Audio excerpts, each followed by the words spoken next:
Olá, meu povo! Chu aqui e hoje a gente vai falar sobre uma coisa que pode parecer meio chata, mas que eu acho essencial para todos os brasileiros. Ó, que coisa linda, Juliana! Sim, a gente vai falar sobre como são criadas as leis no Brasil, o famoso processo legislativo.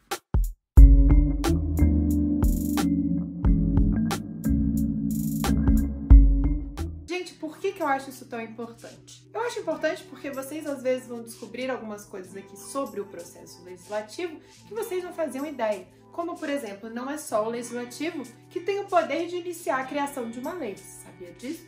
Eu acho que provavelmente você sabia disso por conta do dicionário jurídico, mas depois a gente fala sobre isso. No Brasil, a gente vive uma democracia representativa. E dentro dessa democracia representativa, é responsabilidade do Poder Legislativo elaborar e aprovar os projetos de espécies legislativas, sejam elas leis, sejam elas emendas, decretos, enfim. A gente, em outro momento, vai tratar sobre essas outras espécies legislativas.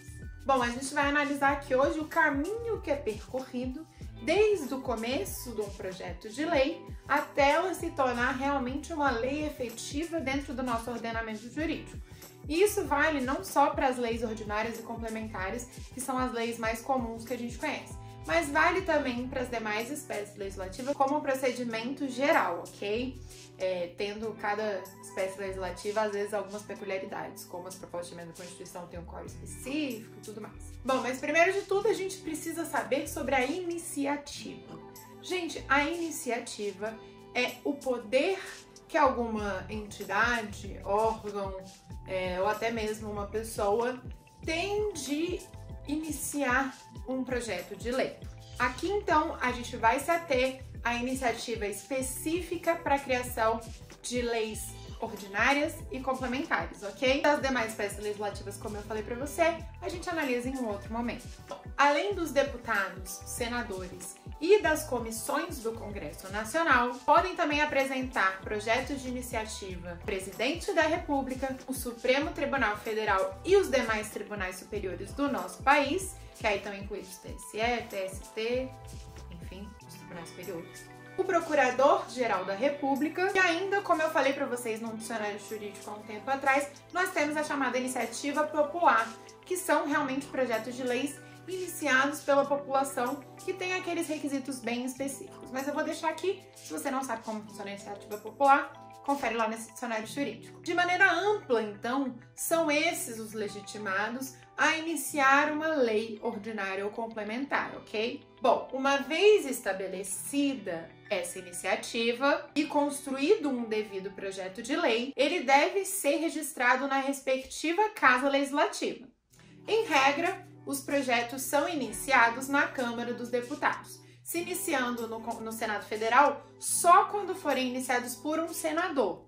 Ou seja, a regra geral é que comece a casa iniciadora sendo a Câmara dos Deputados e a casa revisora, o Senado Federal. Mas a gente já vai entrar no que é casa iniciadora, no que é casa revisora, ok? A partir desse recebimento, o presidente da Casa Legislativa comunica aos demais sobre o recebimento daquela iniciativa de projeto de lei e analisa questões como constitucionalidade e os requisitos técnicos do projeto, ok? Aí ele analisa também se existem outros projetos de lei acerca do mesmo tema, para levar para uma sessão plenária já em conjunto, né, gente? Vamos facilitar a vida. A análise inicial, então, depois desse recebimento pelo presidente da Casa, é que o projeto de lei tramite pelas comissões da Casa Legislativa, em regra da Casa Iniciadora, que é a Câmara dos Deputados. É estabelecido também que o projeto de lei deve passar por no mínimo 2 e no máximo 5 comissões parlamentares. Dentro de cada uma das comissões é estabelecido um relator para levar o tema daquele projeto de lei ao debate lá dentro. E ele leva esse tema ao debate por meio de um parecer. As principais comissões da Câmara dos Deputados são a Comissão de Finanças e Tributação, que tratam da questão orçamentária daquele projeto de lei, e a Comissão de Constituição, Justiça e Cidadania, que trata da questão da constitucionalidade daquela lei. Aquela lei não, né, gente? No caso daquele projeto de lei, porque ainda não é uma lei. Bom, essas comissões então fazem essa análise de admissibilidade do projeto de lei. Em regra, o que tem acontecido é que os projetos de lei são aprovados ou não ainda dentro das comissões, ok? Sendo enviado direto das próprias comissões para a Casa Revisora, que em regra é o Senado Federal. Pera, que? De novo esse papo de casa iniciadora, casa revisora e você não explicou nada, querida? Então vamos lá. Os pequenos gafanhotos, dentro do processo legislativo, a gente sempre tem uma casa iniciadora e uma casa revisora. Tá, Juliana, mas por quê? A casa iniciadora é aquela que recebe inicialmente o projeto e ela envia para a casa revisora para que a casa revisora revise. Essa casa revisora pode fazer tanto alterações como emendas.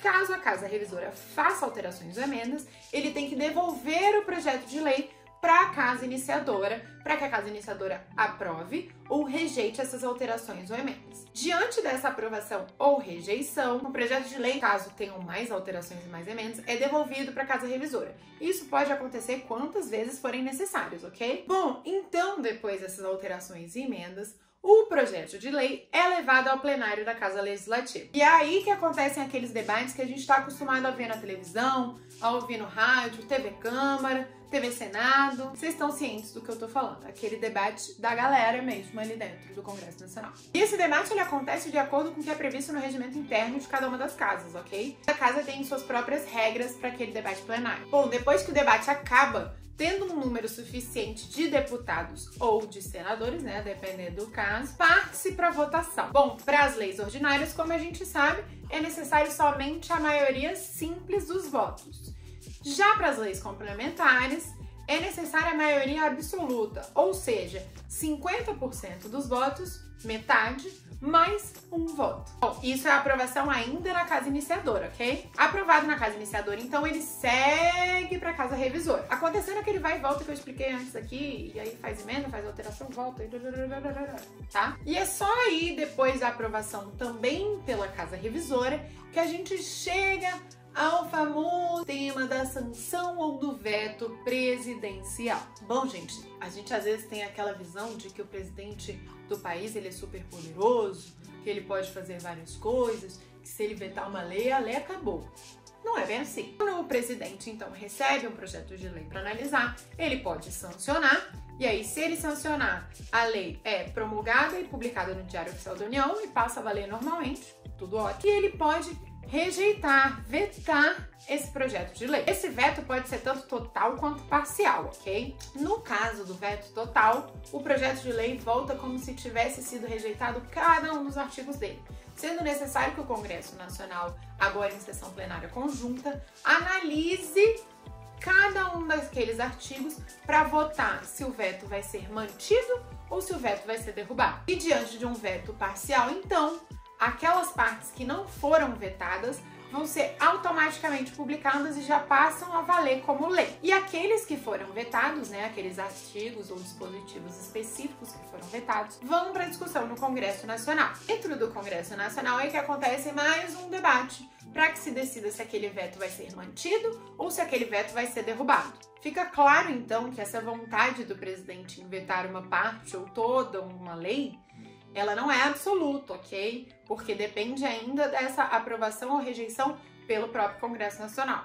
O projeto pode ainda retornar ao Senado Federal, e aí a gente vai ter a ocasião em que o presidente vai criar uma comissão parlamentar mista composta por 3 deputados e por 3 senadores. E aí essa comissão eleita pelo presidente vai analisar se o veto vai ser mantido ou derrubado, ok? Esse veto tem que ser analisado no prazo de 30 dias, em sessão plenária no Congresso Nacional, como eu falei para vocês antes. E aí essa aprovação ou essa rejeição, ela também ocorre por maioria absoluta, ou seja, metade dos votos mais um.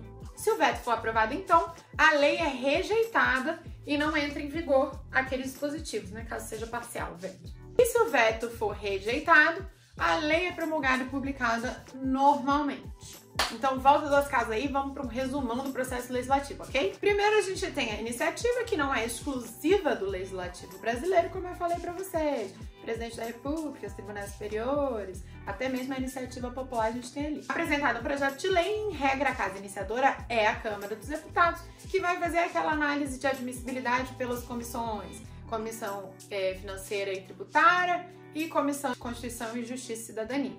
Depois de aprovado na casa iniciadora, ele é enviado para a casa revisora, se tiver alteração a gente manda de volta para a iniciadora, se alterar não manda para a revisora, vai aquele vai e volta muito louco.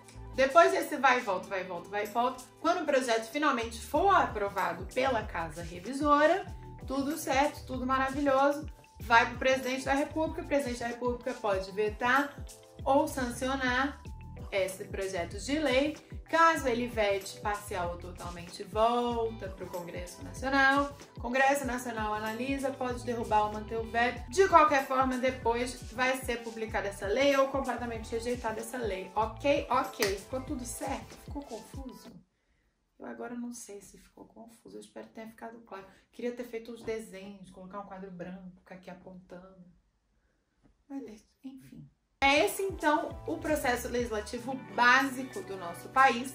Espero que ele te ajude a entender como é criada uma lei no Brasil, que ela não vem do nada, ela não é uma exclusividade do legislativo. O presidente não pode simplesmente vetar ou sancionar da cabeça dele, porque passa por essa aprovação do Congresso Nacional, e a gente tem estabelecido aí o nosso lindo sistema de freios e contrapesos, ok? Mais uma vez ele aparecendo por aqui. Então, se você gostou do conteúdo desse vídeo aqui, você deixa um like aqui embaixo para sua colega aqui, Juliana. Você compartilha esse vídeo com seus amigos que não fazem ideia de como é criada uma lei, para ele ficar ciente. E me conta aí nos comentários se você fazia ideia de como era isso, se você achava que era exclusividade mesmo do legislativo. Me conta aí. Ah, e me conta também as outras espécies legislativas que você gostaria de saber sobre, que aí eu já vou providenciando para você. Se você quer saber como funciona a tramitação de uma PEC, se você quer saber como é que funciona a tramitação de um decreto legislativo, diz aí pra mim. Até a próxima!